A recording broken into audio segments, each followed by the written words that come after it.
असे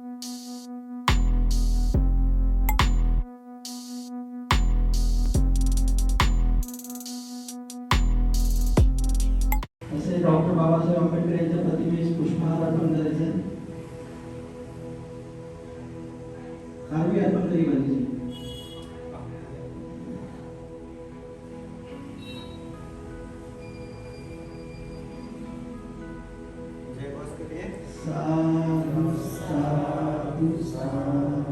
सब लोग हाथ जोड़िए, बोलिए साधु साधु साधु. समन्ता चक्रवालेषु अत्र गच्छन्तु देवता सतमं मुनिराजस्य शृण्वन्तु सद्गमोक्षदं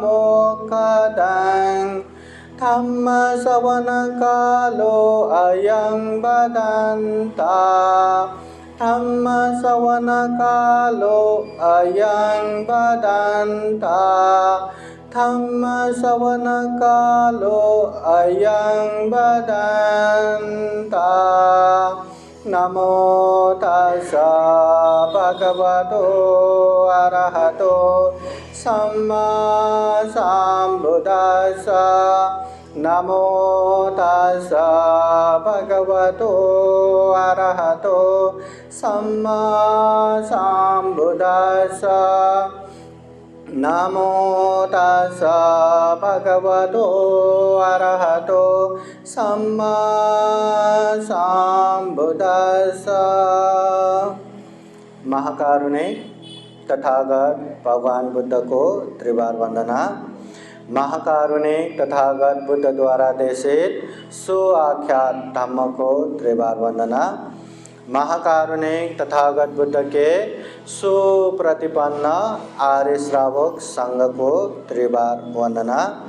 परम पूजनीय बोधिसत्व डॉक्टर बाबा साहब अम्बेडकर लुम्बिनी बुद्ध विहार में उपस्थित संपूर्ण श्रद्धा संपन्न बुद्धि संपन्न उपासक उपासिकाएं. वर्षावास बौद्ध विनय अनुरूप हर जगह पे 3 महीना प्रारंभ है.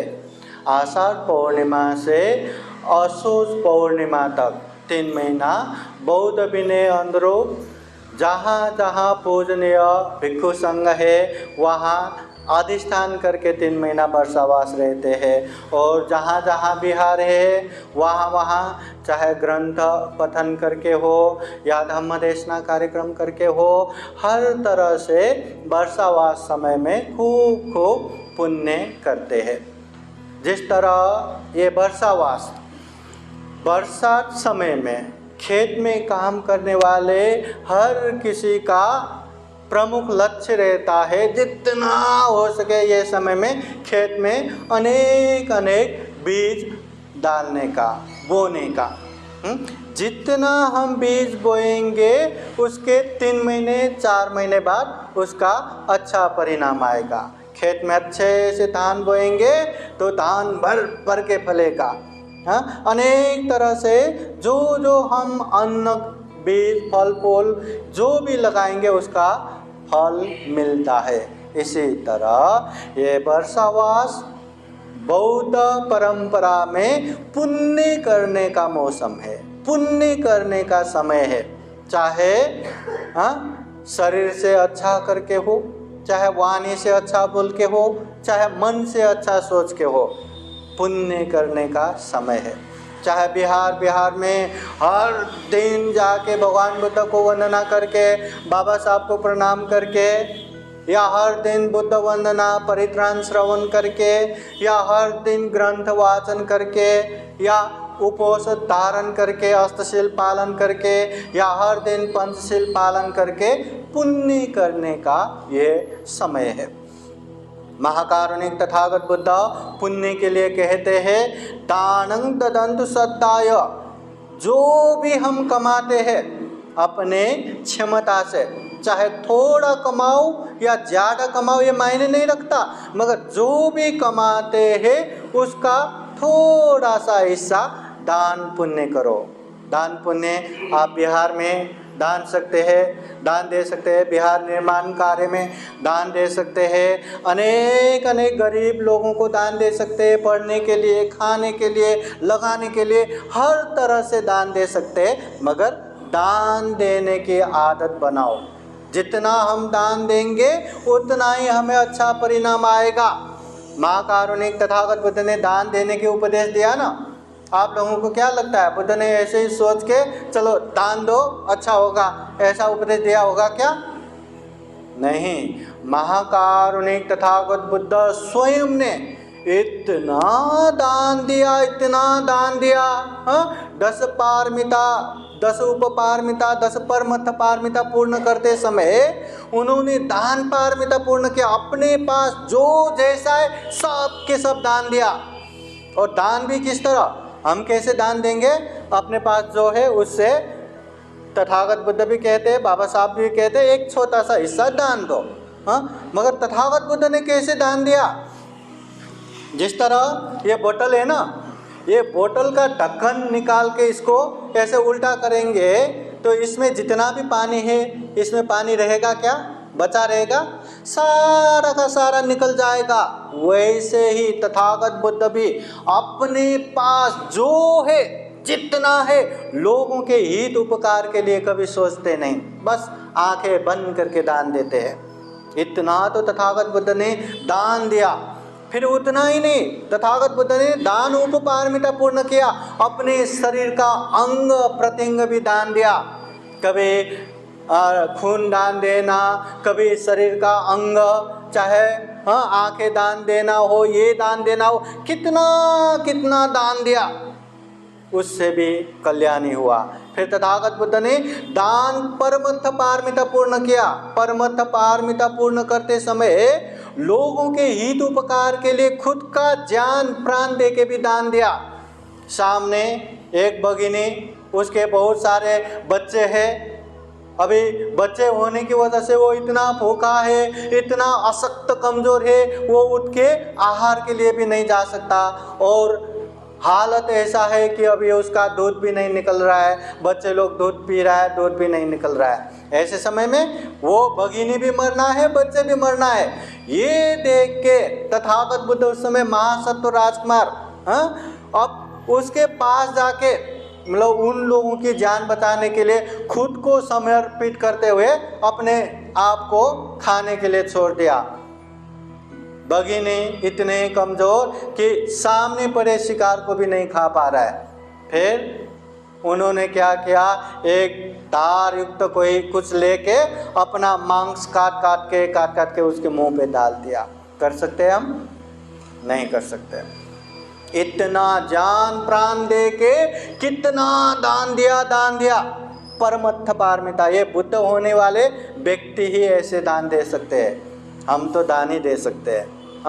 इसलिए तथागत बुद्ध ने ये सारा दान देने के बाद फिर, अरे दान देने से तो लोगों का कल्याण होता है, खुद का भी कल्याण होता है। लोगों का कल्याण होना तो सेकेंडरी, बाद में की बात है। प्राइमरी मेन चीज़ क्या है? खुद का ही कल्याण हो रहा है, खुद का ही भला हो रहा है। फिर ये सारे चीज़ देखने के बाद तथागत बुद्ध ने दानं ददन्तु सद्दाय, श्रद्धापूर्वक दान देना चाहिए करके उपदेश दिया। ऐसे ही उपदेश नहीं दिया। दान देने से सबसे महत्वपूर्ण बात क्या है? हमारे मन में लोभ है, सब में है, किसी में थोड़ा है, किसी में ज़्यादा ही है। लोभ, जो भी अच्छा देखे, कुछ भी देखे, अरे वाह कितना अच्छा है, ये मेरा होना चाहिए, ये मुझे चाहिए, मेरा मुझे। और अच्छा देखा, अरे ये कैमरा मुझे चाहिए, ये मेरा होना चाहिए। आंखों के सामने है तब तक भावना आए, ठीक है। जब दूर हो गया तो भूलना चाहिए ना, नहीं मैंने वहाँ कैमरा देखा था, वो इतना अच्छा, वो मुझे चाहिए, वो मेरा होना चाहिए। अभी इंसान ये लोभ में आसक्त होने के बाद वो कैमरा प्राप्त करने के लिए अभी वो उचित अनुचित योग्य अयोग्य पाप धर्म भी नहीं देखेगा, जो भी करेगा मगर वो प्राप्त करना ही है। चाहे चोरी करना हो, चाहे लूटना हो, चाहे ठगना हो, चाहे झूठ बोलना हो, जो भी करना पड़े करेगा। इसलिए जहाँ लोभ होता है वहाँ पाप होता है, जहाँ लोभ होता है वहाँ अकुशल होता है, जहाँ लोभ होता है वहाँ दुख होता है। इसलिए ये लोभ को दमन करने के लिए, ये लोभ को कम करने के लिए दूसरा कोई मार्ग नहीं है, एक ही मार्ग है। वो क्या है? दान। जो इंसान खुद के मेहनत से खून पसीना बहा के जो कमाया हुआ पैसा दान देता है ना, वो इंसान लोगों को शोषण करके, लोगों को लूट के, लोगों को ठग के, कैसा भी हो मेरा मेरा मेरा करना, कैसा भी हो अपना ही पैसा जमा करना, ऐसे स्वार्थ नहीं रखेगा, बहुत ही कम रखेगा। इसलिए अगर लोग को दमन करना है तो यही दान देना है, और यही दान देने का उपदेश तथागत बुद्ध ने कहा। तो हम ये वर्षावास समय में दान दे सकते हैं। दान का मतलब ये भी ना सोचे कि तथागत बुद्ध को ही अर्पण करना है, भंते जी को ही दान देना है। हाँ, आप बिहार में आते हैं, अभी आप लोगों को क्या बताऊं, हमारे गुरुजी आज के समय में इंडिया के सबसे बड़े भंते जी है, पूजनीय भिक्खु ज्ञानेश्वर महाथेरो भंते जी। हाँ, जो बड़े बड़े उपाधि से उपाधि प्राप्त डॉक्टरेट भंते जी है। वो भंते जी जो बाबा साहब को दीक्षा दिया, चंद्रमणि महाथेरो भंते जी, उनके उत्तराधिकारी भंते जी है हमारे गुरुजी।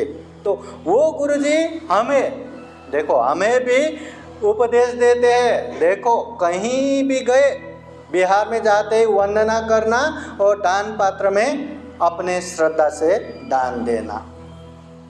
बहुत सारे लोग दान पात्र ही क्यों रखते हैं? हाँ, दान देने के ही बात करते हैं, ऐसा कहते हैं ना।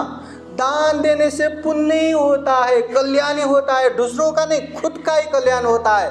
तथागत बुद्ध ने दिया हुआ उपदेश है, बुद्ध वाणी है, तो इसमें किसी का क्या स्वार्थ होगा? इसलिए जब भी कोई भी बिहार में जाए वंदना करे, अपनी श्रद्धा से दान दे, ये भी दान हो गया। कहीं बिहार निर्माण हो रहा है या बिहार के लिए कुछ भौतिक चीज़ें बन रहा है, वहाँ दान दे सकते हैं। हाँ, बिहार में आते आते कोई बच्चे पढ़ रहा है मगर आर्थिक स्थिति से उसका पढ़ाई रोकने की नौबत आ रहा है, तो सब लोग मिलके, क्या बिहार में सब लोग है, 1,000 भी जमा किया, 20 लोगों ने दान दिया, 20,000 जमा होता है। 20,000 एक बच्चे के लिए साल भर पढ़ने के लिए बहुत होता है, उसका ज़िंदगी बनता है, ज़िंदगी भर वो बिहार ने मुझे पढ़ाया, हमेशा कृतज्ञ रहेगा। इस तरह से दान दे सकते हैं, भूखे को खिला सकते हैं, नंगे को कपड़े दान दे सकते हैं, कैसे भी हो दान दे सकते हैं। यही देना वही देना, उसका कोई ऐसा ही करके नहीं है, बस श्रद्धा चित्त से दान देना, त्याग चित्त से दान देना। साधु साधु साधु। बुद्धं नमामि, बुद्ध को नमन करता हूँ। धम्मं नमामि, धम्म को नमन करता हूँ। संघं नमामि, संघ को नमन करता हूँ।